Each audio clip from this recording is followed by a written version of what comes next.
AdYack. You're listening to AdYack. AdYack is the official podcast of the AAF Greater Lehigh Valley Ad Club. Our mission is to inspire creativity and enhance the professional development of the advertising and marketing communities where we live and work. I'm your host, Bill Childs, and I'll talk with artists, designers, writers, directors, photographers, along with those who work in a creative capacity. Our aim here is to serve as a creative resource to help you stay informed, entertained, and above all, inspired.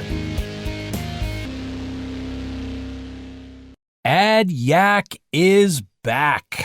After a short hiatus, we felt it was time to bring our podcast back. Get back to engaging in meaningful dialogue with advertisers and market leaders. And today, I get to talk to somebody who I have admired and respected for a very long time. But first, I want to thank our sponsors, ASR Media and Lehigh Valley with Love. We appreciate your support and collaboration. If the Lehigh Valley had a Hall of Fame for creatives, my next guest would absolutely be in it. I'm talking about Peter Stevenson. Peter is a fine artist, creative director, and illustrator. His illustrations have been featured in the Washington Post, the Washington Book Review, the Wall Street Journal, and his work has been commissioned by clients that included AT&T Communications, Crayola, Earl Palmer Brown, Citibank, and J. Walter Thompson.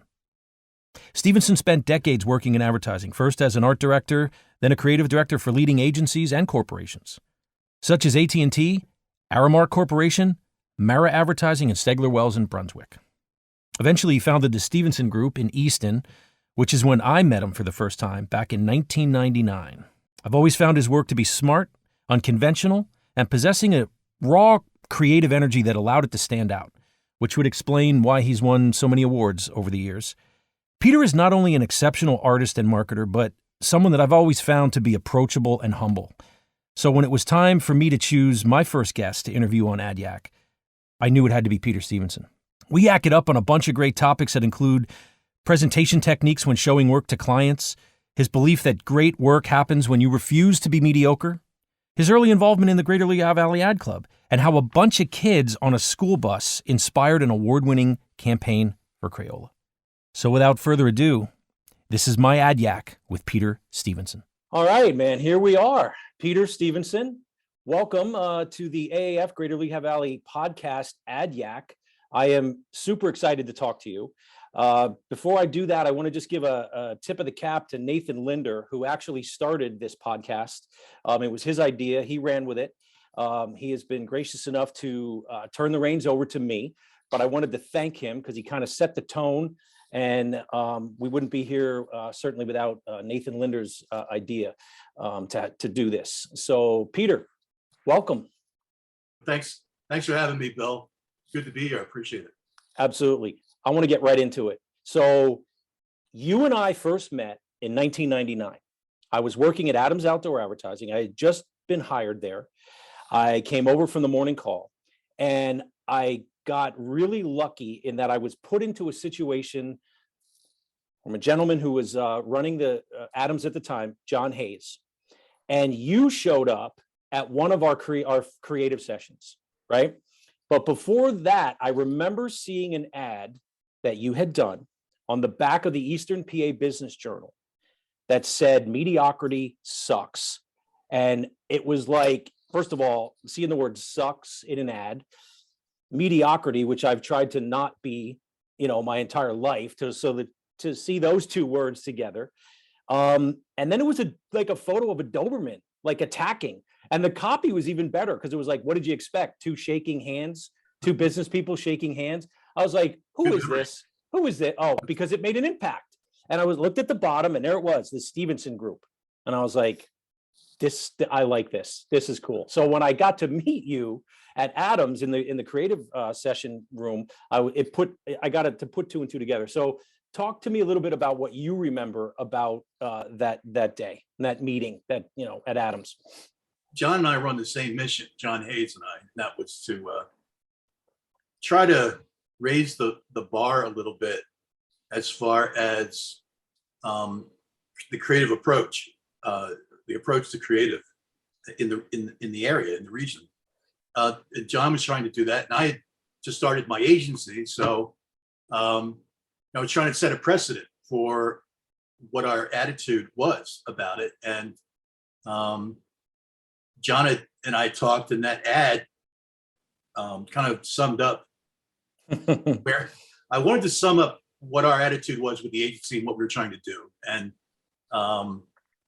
so, yeah, when he asked me to come in, the preamble he gave me was he wanted to build a team, a creative team, and the goal was identical to mine.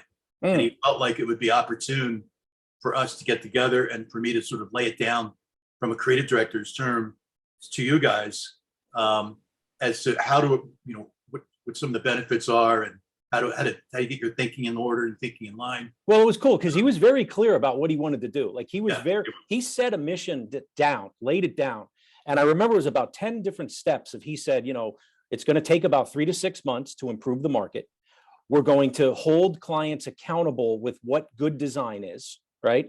The other one was, the bill posters are going to enjoy posting these designs more.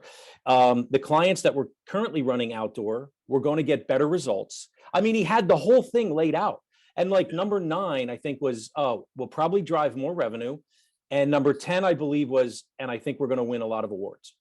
And that was it. It was a 10-step process. It was pretty easy. And I think he was smart to go around and actually, kind of build a little bit of a coalition from the agency side, because, he knew that agencies were going to have to be playing in this space as well. And I think you were, the perfect choice to kind of like come in and kind of just talk to us about, that mission and how you saw the power of outdoor. I think part of the catalyst, you're absolutely right, Bill. And part of the catalyst, I think, was when John and I had a preamble, and which I think was the catalyst for bringing me to talk with you guys, was that we talked about outdoor advertising and what he was trying to do. And I said to him in the meeting, I always felt that when you come into a new area, arrive at the airport, you're flying into a new town, whether it's secondary market, tertiary market, Minneapolis, St. Louis, Norfolk, any town, the first thing you know about that town, if you've never been there before, one of your first impressions that you get as you're driving out of the airport, actually as you're walking through the airport, and as you're driving out and entering the city for the first time, your very first exposure is from the car, and your first taste of the media when you get to any town is outdoor. Sure. Yeah. And at least in those days, it was the primary. And so I remember always sort of judging a city, right or wrong, judging a city by its creative savvy, and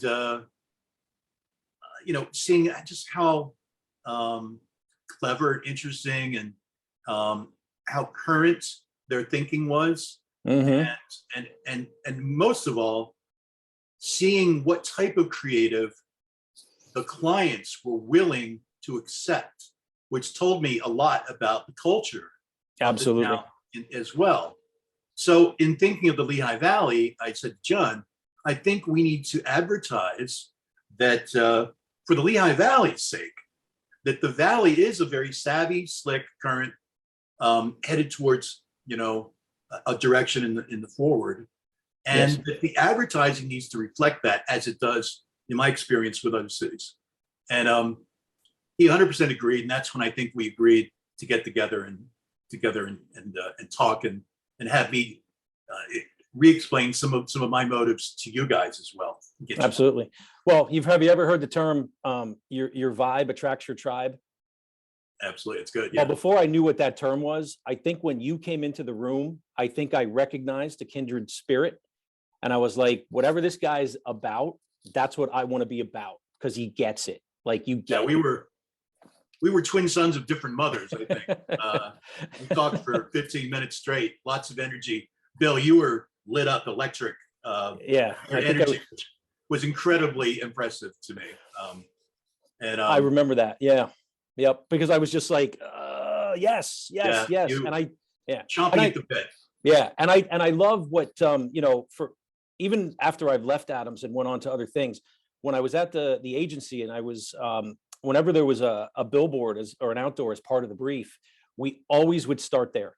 If we could nail the concept on a billboard, we could flesh out the rest, because that is still the hardest to design for. And I think it's the most satisfying when it's done well, you know, and it's, you know, look, it doesn't, you know, you can tell when it's not done well, and it just resonates when it's really done well. And it just has such a arresting impact. Well, I always felt that, you know, Route 22 was such an artery in the Lehigh Valley, and with the number of boards and impressions that there were on that main artery between Allentown, Bethlehem, and Easton, it was a really important, in that particular area, it's a very important corridor for denoting the creative culture of the city. So, you know, I think it was even more important in the Lehigh Valley. And I in a way, I looked at you brought up the Business Journal. I looked at the Business Journal, the back page of the journal, as its own little out of home advertising opportunity, which is why, you know, I wanted to keep that creative short and sweet, and have something that within 3 or 4 seconds, somebody could read the message and get immediately what this new agency was all about.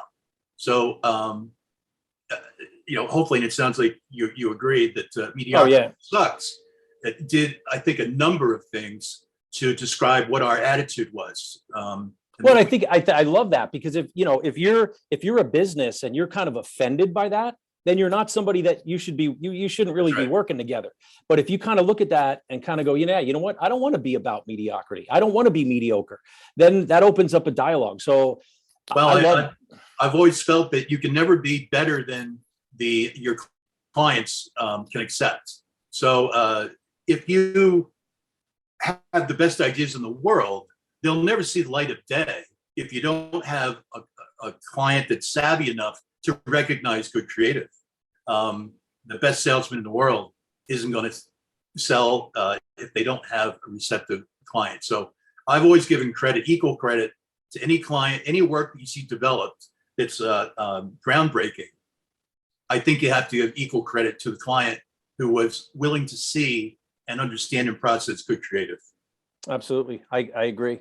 I know that a couple months after our initial meeting, I was able to develop my own ad for the back of the Eastern PA Business Journal at the time, and it was for Adams. And it was the line came to me as we were in the room that one day. It was branding tool. Adams is a branding tool.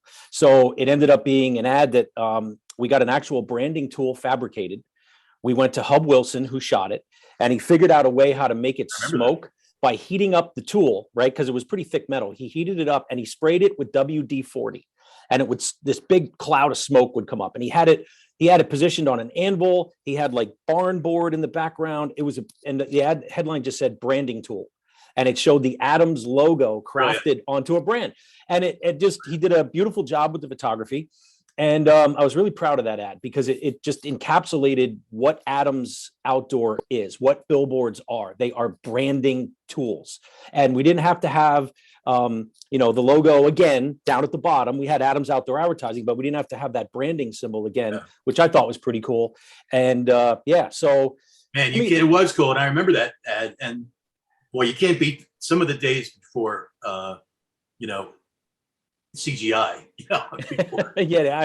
actually do make it digital, we actually used to build and make our own effects, right? Now you could go to an app. You could go to an app, pull that photo in, add the smoke feature, and there you go. You're done. You know, there's something to that, but So when you were at the agency and you had your agency, how did you know when you were onto a good idea or a big idea?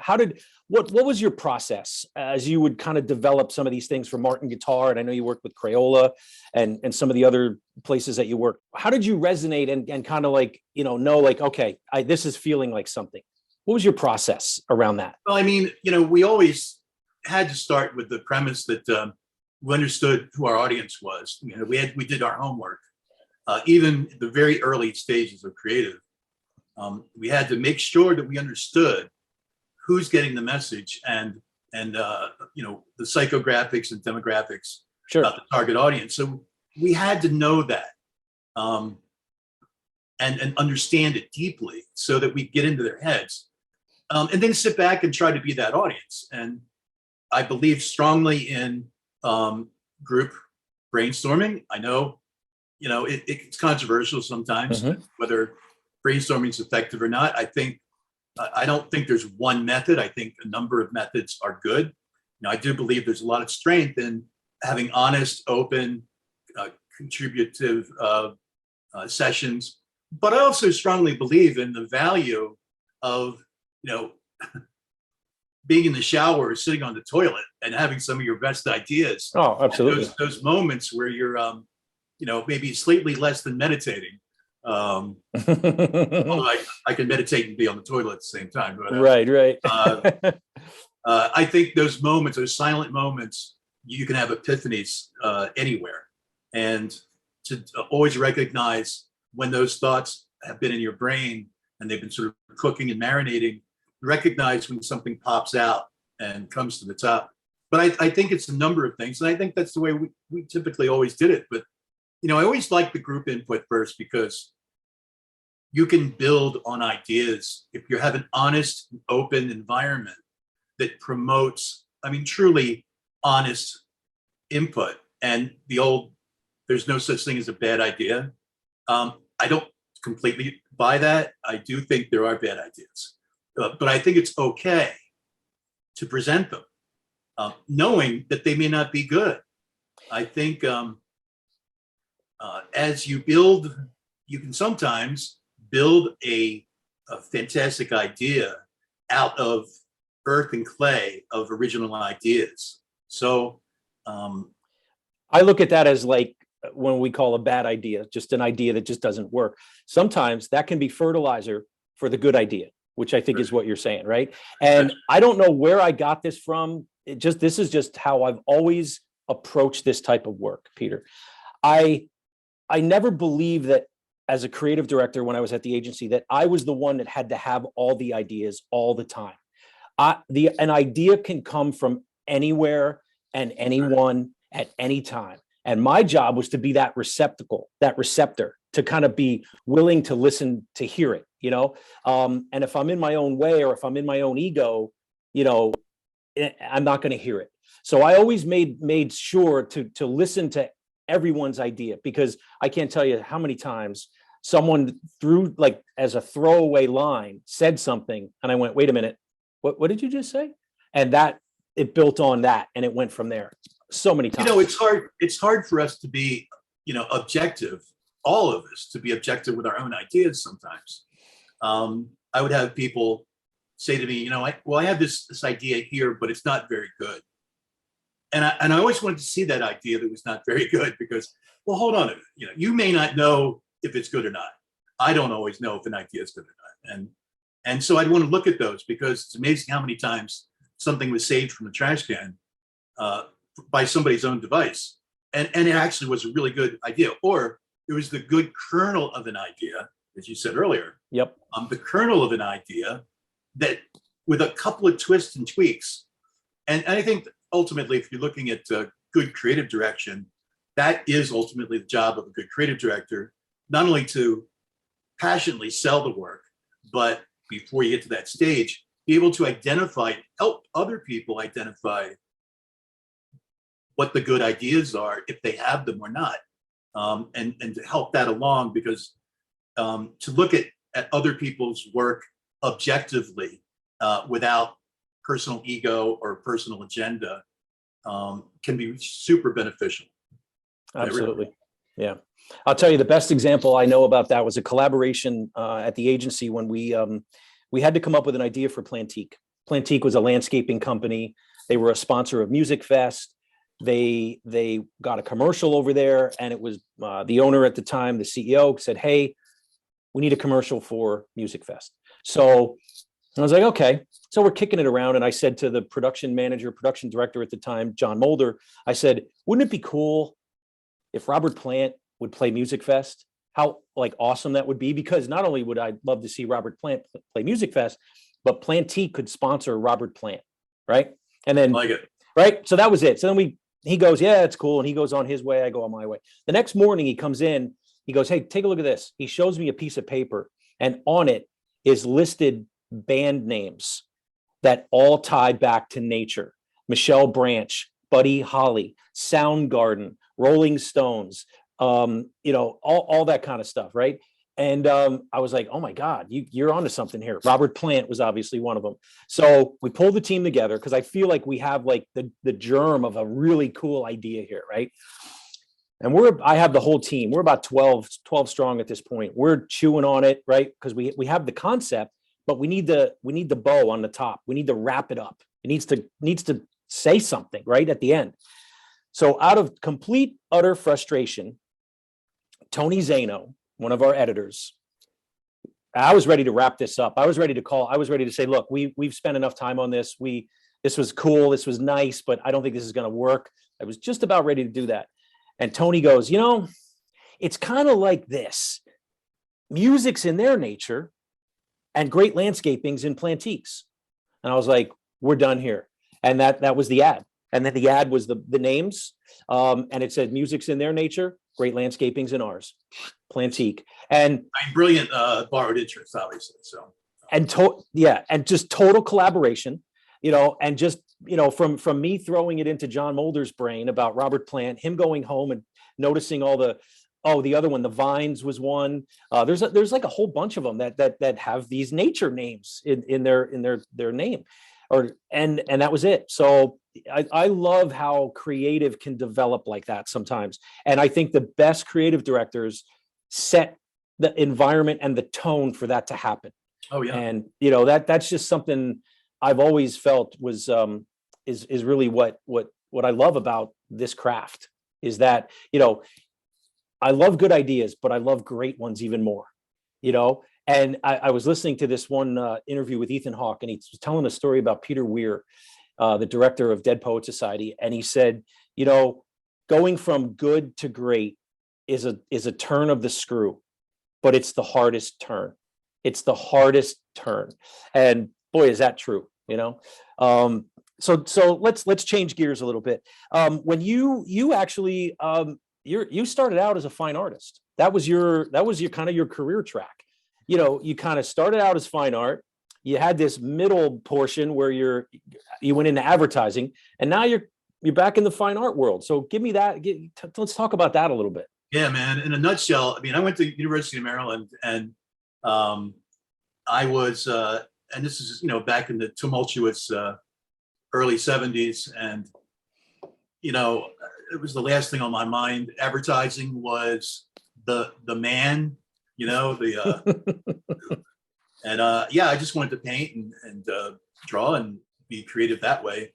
Sure enough, I kind of discovered graphic design, AdYack. And through illustration work, and I was doing illustration and You're listening to AdYack. AdYack is the official podcast of the AAF Greater Lehigh Valley Ad Club. Our mission is to inspire. You're listening to AdYack. AdYack is the official podcast of the AAF Greater Lehigh Valley Ad Club.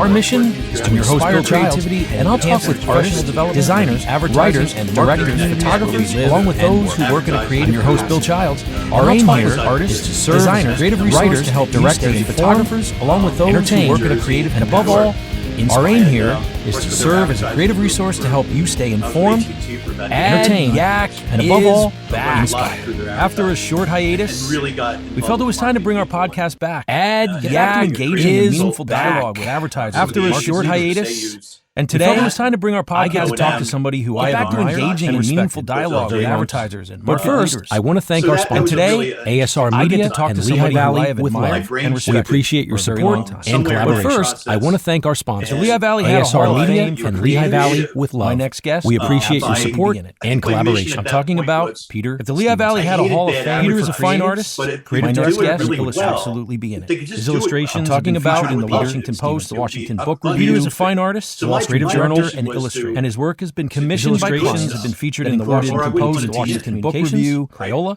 Wall Street Journal, Brown, and his work has been commissioned by clients. Walter that included I think my mission AT&T. was to Stevenson push spent the decades Earl working in advertising. Palmer, First as an art Brown, director, and raised the Citibank, bar, creative and director for Jay leading Walter agencies and Denmark. corporations. Other people would raise Stevens the bar. spent decades working in And Aramark that was Corporation as an art big. director, Mara advertising creative director for leading agencies and So it just corporations. kinda- it Eventually, he kinda founded went the that such as way. AT&T, Easton, Aramark Corporation, I I ended met up him for Mara first time Advertising in advertising St. Louis, working 99. with those I've always found his agencies. work to be smart, unconventional, and possessing a raw, creative energy that allowed him to stand out. I've always found his work to be smart, won so many unconventional, and possessing a Peter is not only an creative energy that allowed him to stand out, someone that I've always found why he's won so many awards over the years. So when it was time, Peter is not only an exceptional artist and marketer, but someone that I've always found to be approachable.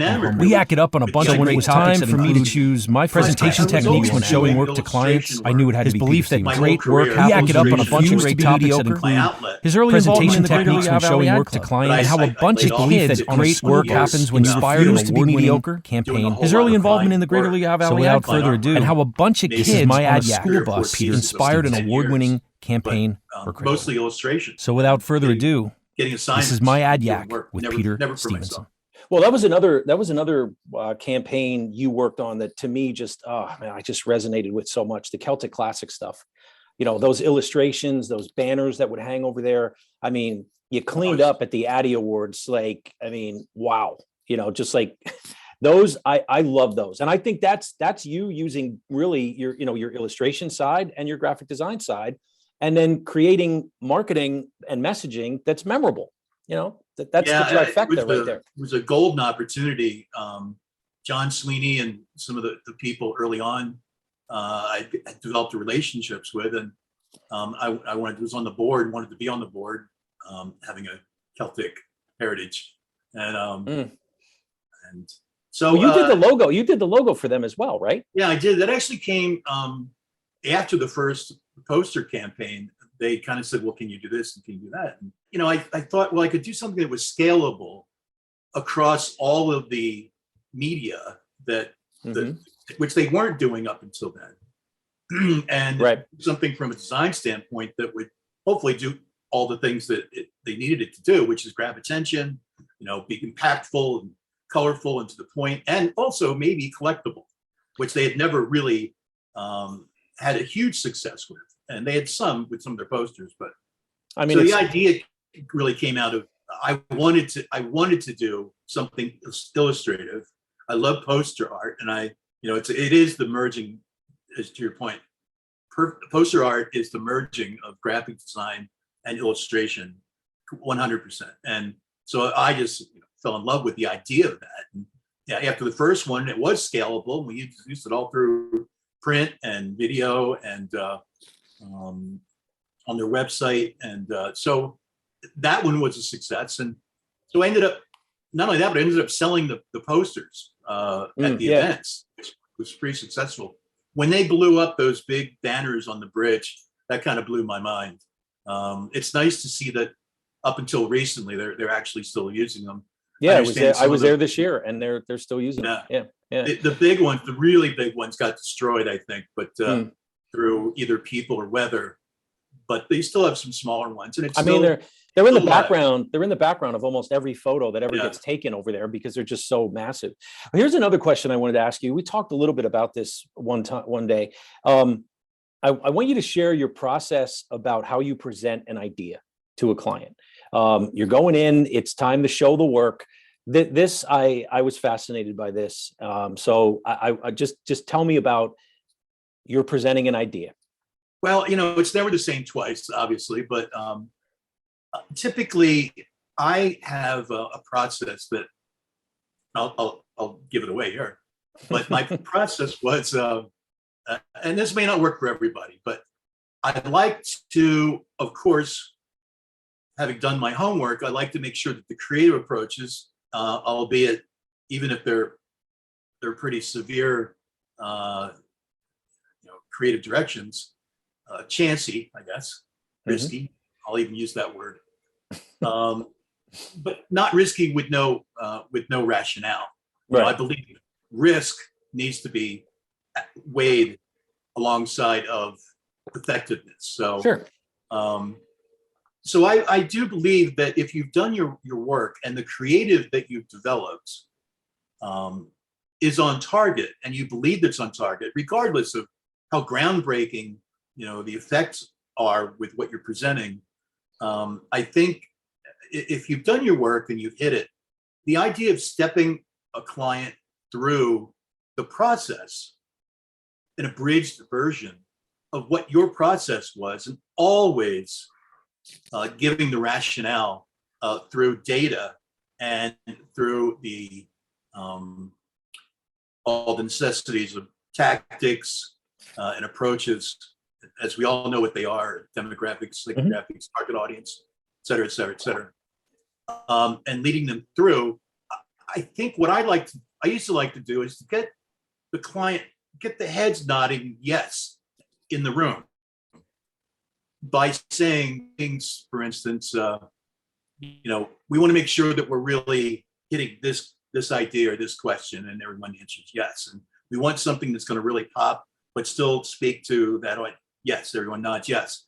And you go through a series of ideas. You lead the client up to a lot of agreement with what you're saying, and that they're in agreement with your mission, knowing that your solution is already going to answer or solve every one of those issues that you brought up in advance. So it's kind of like stacking the deck to a certain degree, but in a good way. It's not dishonest. I think it's well, it also lets them know that you listened to them. You heard what they said. Right, exactly. And quite frankly, half the time, 50% of the data or the approach that you took, the clients have already given you half of the answers if you were really listening early on. And so I think the idea of sort of leading them to the stream to feed, it will make the experience, by the time you unveil your creative, you can't have nodded your head 15 times. And then when you solve the problem with the creative, it's kind of hard for everyone to say no when they've just said yes before they even saw the creative. You're changing their body chemistry by getting them to say yes. It's not just them nodding. There's a chemistry that's going on in there that is kind of it's kind of hard for someone to say, I agreed with you all the way up to the point that I saw what you did. It just usually doesn't happen, Right. Unless, of course, you made the mistake of inserting give the client one that they'll like in the mix. Oh yeah, don't do that. Don't do that. That's the kiss of death. I mean, never include if there's one that you're giving the client because they'll like it, but you don't. Everyone knows they're going to pick that one. So every single time. And then you can't get mad at yourself. Who put it in there? So if you show them 2 instead of 3, and the 2 are brilliant work that you would love to see manifest itself, that you would be proud of, show them 2. There's only one, just show them 1. If there's one brilliant idea, and that's all you've got, then show them the one brilliant idea. Okay? Well, yeah, and walk them through it and tell them why. Tell them why this is going to work. They are paying you to kind of come up with this stuff. Sure. So for me, I know that one of the things that John Hayes also taught a lot of the account execs and the creative team if we were going to have to go out and sell or presenting an idea, I should say, if this was a client that constantly always had their phone number on the board, and this was going to be a time where it wasn't going to be there, John would say, have the courage and the guts to tell them, listen, I want to let you know up front, the phone number is not on this design. And we're not including it because here's why, right? So provide the rationale. So, because if you do all your due diligence and you get them all saying yes and everyone's in agreement, you turn it over and that phone number's not there, that's that one thing that they might go, oh, no, the phone number. And now you kind of got this weird vibe in the room. But if you've got to nip that at the bud, right? And take care of it before you get there. Yeah, you're not going to turn it over and have them go, oh, I'm missing the phone number. I was like, yeah, I told you the phone number. I thought we said phone number, Bill. Right. So it's like I've been in those rooms already too, where we turn the design over, and there's like 5 seconds of uncomfortable silence.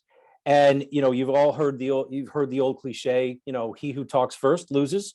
I've seen that play out numerous times where just let it sit. Let that uncomfortable side. They're looking at it for the first time. You know, I can remember doing that one time where it was a design where the phone number was kept off. We turned it over, uncomfortable silence. The account executive jumped in and said, we could add that phone number back in. And it was beautiful. The client goes, no. Hang on. I'm just taking it in. I love it. It's done. Let's do it. So it was like, you got to see, like, you know, he was just, the person we presented it to was just thinking about, he was seeing it for the first time. You know, most good clients want to do good work. They don't want to do crappy work. They want to do good work. Most of them, they're our ally. You know, they're in this with us and we're in it with them. And, you know, everyone wants to win, because good work isn't just award-winning creative. Good work sells stuff and affects bottom lines and margins. So, have you ever seen the documentary Art and Copy? Yeah, I think I have. I think maybe even you mentioned it to me. Yeah, that one kind of blew my mind, because, you know, these are major agencies, you know, J. Walter Thompson, you know, Shia Day. And it was interesting because they go through the same things that people in regional and local levels do when presenting ideas. You know, the Got Milk campaign never almost made it to the air. Certainly, you know, Where's the Beef never made it. It's just so many campaigns that, like, that when they still have to go through the clients, there's still that uncomfortable. Imagine going in and presenting Got Milk by showing an absence of the product that you're trying to sell. I mean, right? But they did it. Silverstein, Goodby and Silverstein went in and got the California Milk Board to run a series of that ran for years, you know, without showing the product. Now, Apple did that with the Mac by showing a commercial that didn't show the product, ran on the third quarter of the Super Bowl, and they didn't even have the product finished. But, you know, that's a whole other story. But, you know, you can do that sometimes.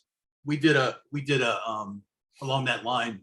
We were doing a branding campaign when I was with SWB for Crayola, and it was the first time they had done just a pure branding campaign in a long time. And so it was going to art educators primarily, and which is obviously a big market with Crayola. Sure. And we had the opportunity to do a 2-page spread in lots of the top publications for educators. And one of the ideas that I'd come up with was no product in the ad. It was, I actually was sitting at a traffic light one morning thinking about this ad, and a school bus pulled up next to me at the stoplight.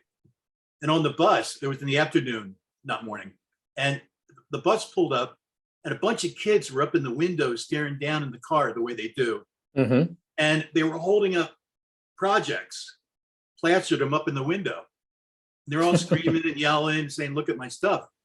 And I thought, there's the essence of why Crayola. The payoff is about how it manifests itself in the pride of these kids and bringing that pride home. And so ultimately we came up with a headline that Liz Booth wrote that said, nothing brings home the joy of creativity like Crayola. And the visual that I think Ames Caggiano, hopefully he's still around, we did a shoot, and it was basically 8-10 kids in the window of a school bus. The whole ad took up the bus. Oh, man. All these kids, we had selected 10 different media that were Crayola-based media color. Sure. And had all the kids holding it up into the windows the way they would do when they spotted your car. Just the whole ad was these kids. I love that. That's awesome. Nothing brings home the joy of creativity. And that went on to be a campaign. They weren't sure about it. We took it to a focus group in Princeton because they were scared to death that they were going to spend this much money and not put the products as the hero in the ad. And so unfortunately, I'm usually not a big fan of focus groups. You can kind of make focus groups do whatever you want, honestly, if you want them to. But this time it was in our favor, and the educators loved it, hands down. That it was sort of groundbreaking, and it was from the heart, and not just a client chest pounding. Look how great our products are. it's from the client, the target audience's point of view. What better reward for a teacher? Payoff. Yeah, Have absolutely. their kids not throw the art away when they come out the door to school, or leave it in their lockers, or, but to actually want to bring this work home for their parents. That's pride of work. Well, you put the focus on the end user. You didn't focus on the product. You put it on the end user, which is, to me, that's every parent, every teacher, every parent wants their kid to be proud of the work that they did. So ultimately it did pay off, and it was a success. I love it. I love it. Do you have any campaigns or things that you did that, didn't sell, that you were just like, man, I can't believe that didn't sell? I mean, I have a whole portfolio full of stuff like that just was like, head scratching, I believe there is, I think there's an awards competition every year where they hold the client didn't buy it awards, where it's great creative that never saw the light of day. And I don't know if they're still doing that or not, but it's a brilliant idea. Well, the ad club used to have a category like that. It's option for each club to decide if they want to do that. But I won a couple of those over the years with ads that didn't sell. Well, we did a campaign ultimately for Martin, for the string division. And it was I call it the coffee ad, but it was more than that. It was using 6 to 8 words that were emotional buzzwords. And that was pretty successful. Was this the one that was like creamy, buttery? That's right. Yeah. Where it was like what do you call it? The guitar hole was kind of like a tub of butter. Yeah. And the string.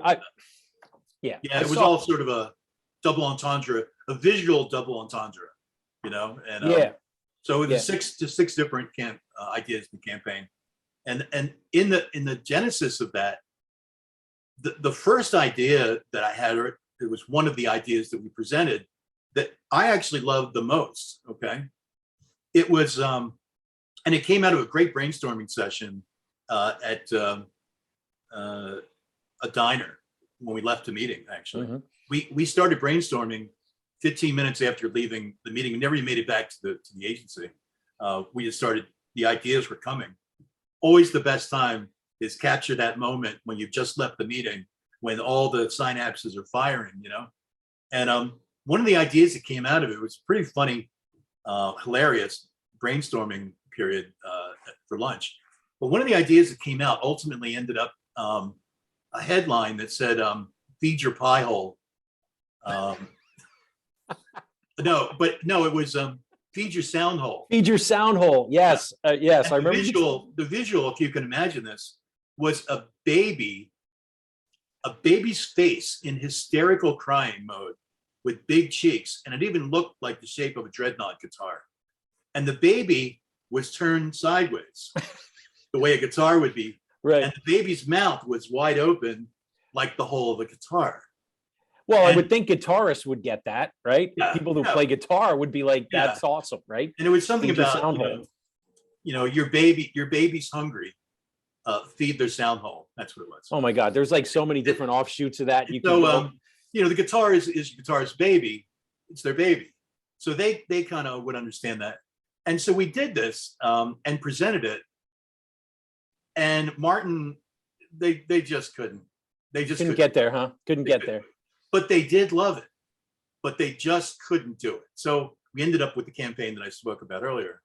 But the manager that, along with others that loved this campaign, ended up taking the baby sound hole, feed your sound hole.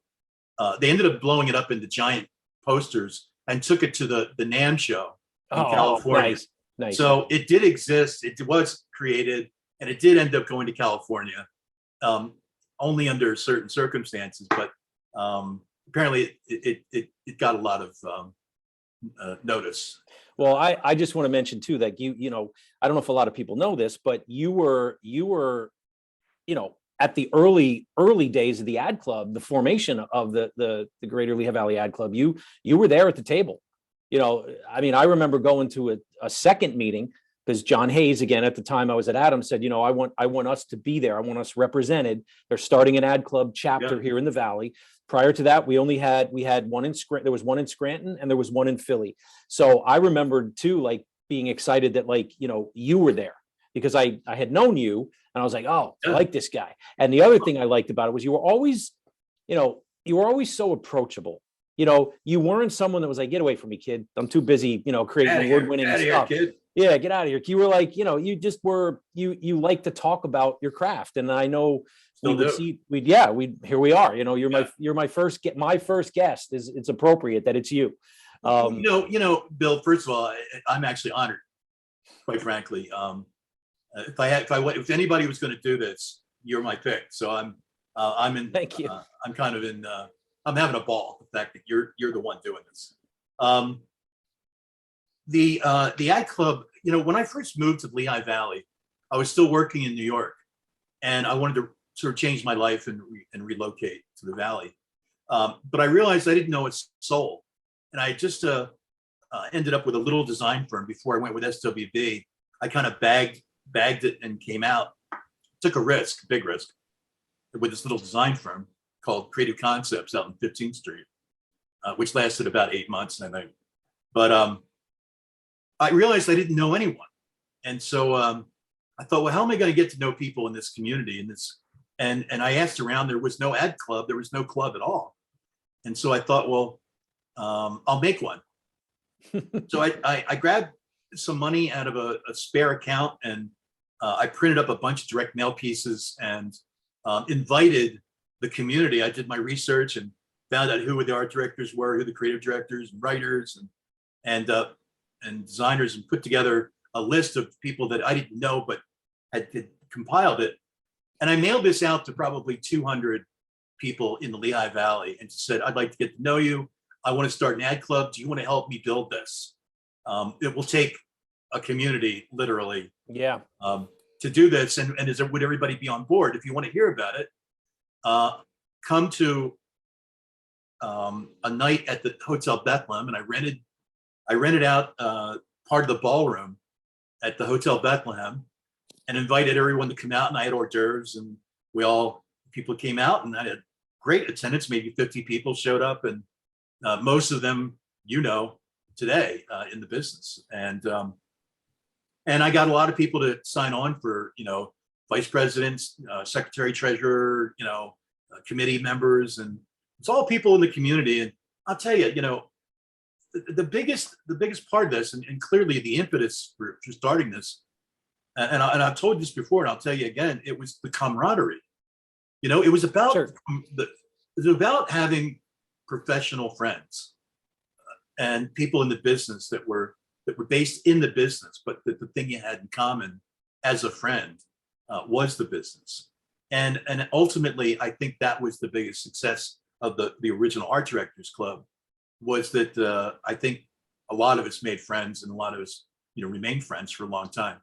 And that, of course, morphed into, after about 8 years, it sort of evolved, and I think rightfully so, into an advertising club. And it sort of grew from there, from its early stages. And even that club, actually, the genesis of that club started in a diner, the diner out on MacArthur Road. City View Diner. City View, yeah. It started out there, and and then ultimately brought the AAF in. So I kind of backed away at that point, but watching that, I kind of felt like I was watching watching your little baby kind of, walk and take first steps, and then slowly grow up. And as when I walked away, it was on its way to college in the Greater Lehigh Valley Ed Club. Yeah. And, I sat there at that table for, 13 years, and then got the opportunity to be the president, which was, I loved. I mean, I got so much out of this club, from meeting people in District 2, which is our district. It's one of the hardest districts. You got New York City, you got New Jersey, you got Pittsburgh, Philly. But the people, and getting to go to some of those conferences, I mean, for the personal and professional development that I got out of being involved in the ad club, I mean, it's huge. That's why, I after I was president, I stepped back a little bit just to kind of take a break. And I kind of wanted to get back involved. And that's when I said to Sarah Dams, the new president, I said, I want to come back and I want to pick up where Nate left off with the podcast, and I want to see how far I can take it. So that's why we're doing this now. So it's hard to totally leave, isn't it? It is, yeah. Well, it's my craft, it's in my blood. So I told you this hour would go quick, and we're getting close to kind of coming up on an hour. So if you could just share with me briefly, what are you doing now? What are you up to these days? Well, we were saying earlier, I've kind of come full circle. I mean, I got into advertising, and ultimately from the genesis of fine art. But as an illustrator, I always wanted to focus more and more on illustration work. And I mean, I'll be really frank, I was never an Adobe Illustrator fan. Okay. I'm more of a purist. Mm-hmm. It's just a matter of what I like to do. Sure. And so I was finding it more and more that illustrators were kind of gravitating to digital artwork, and for all the good reasons that one does. And I just realized that at this stage of the game, I'd never really had time to culture my illustrator skills. So I decided, I'm going to do less illustration work and really take the time again and go back and kind of restart the engines where I left off decades ago, and re-examine my fine art core, which I've always felt that fine art was the core.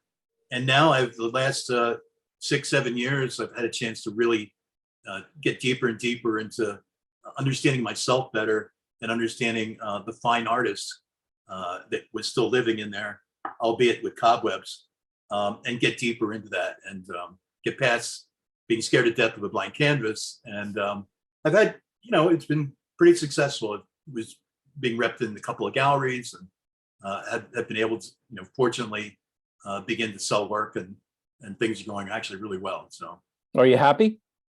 Couldn't be happier. Could not be happier. That's what I love to hear. Now, where could people see your work if they wanted to look at your stuff? How would they find it? I'm in transition now. I was at a gallery in Lancaster called Poor. It was actually the gallery division of Artisan Gallery, and Artisan Gallery shut down about halfway through COVID, sadly.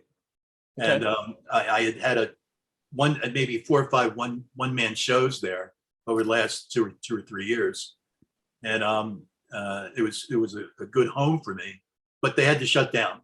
So I've scattered my work into a number of restaurants temporarily until I can find another home gallery again, which I'm in the process of looking for. What about you have a website though, right? Yeah, I have a website that's peterstevensonart.com. Just my name, peterstevensonart.com. Okay. And I'm also online. I'm on Saatchi and Saatchi, and also on Etsy. If anybody wants to explore, it's not all my work, but you can probably see most of my work, both illustration and fine art, at my website at www.peterstevensonart.com. That's awesome. Yeah, your stuff is great.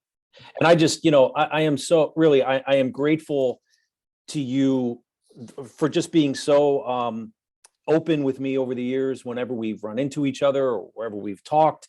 It meant a lot, I think it's important because for me, I saw myself in you, like I looked at you and I was like, yeah, that's, and I saw myself in you. So, which I don't even know how to explain that, but okay. I wanted to hire you years ago. I don't know if you ever know that, but yeah, I would steal you away. Timing Peter, is everything. Listen, thank you so much for doing this. I could talk to you for another 4 hours and we would just barely be scratching the surface, but I'll have to figure out how to do that one of these days. So. Well, I just, this is the AAF is, we've relaunched AdYack.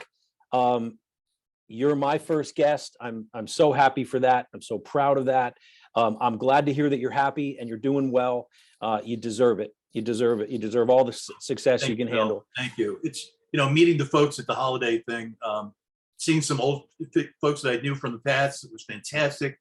But seeing the energy with the new folks, you guys have a great bunch of people, including yourself, great bunch of people that are carrying this energy forward, man. And as much as I miss the folks that were part of the genesis of the club, people like Andy Hall and Donna McGavero and Michael Sayre and Sure. the folks from that era. It's really cool seeing it where it's going from here, and it sure looks like it's got all the earmarks of up and away, man. It's really cool. Yeah, appreciate that. Be well, my friend. Thank you, Bill. I appreciate it. Thanks for doing this. All right, AdYackers. There it is, my conversation with Peter Stevenson. Hope you enjoyed it, because we got many more great conversations planned and guests lined up ready to yak it up. AdYack is sponsored and produced by ASR Media. Theme song was written and performed by Dan Ross. And AdYack is the official podcast of the AAF Greater Lehigh Valley Ad Club. Stay hungry, stay humble. Till next time, take it easy. This episode of AdYack is rated F for Fantabulous.